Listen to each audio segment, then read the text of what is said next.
সে কোন বন্ধু বলো বেশি বিশ্বস্ত,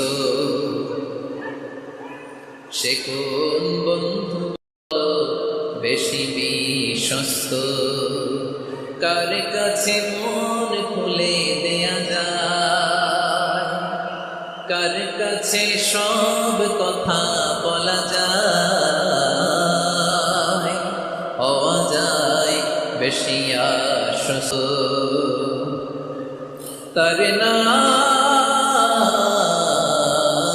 আহমদ বড় বিশ্বস্ত, সে কোন বন্ধু বলো বেশি বিশ্বস্ত, কার কাছে মন খুলে দেয়া যায়, কার কাছে সব কথা বলা যায়, হওয়া যায় বেশি আশ্বস্ত।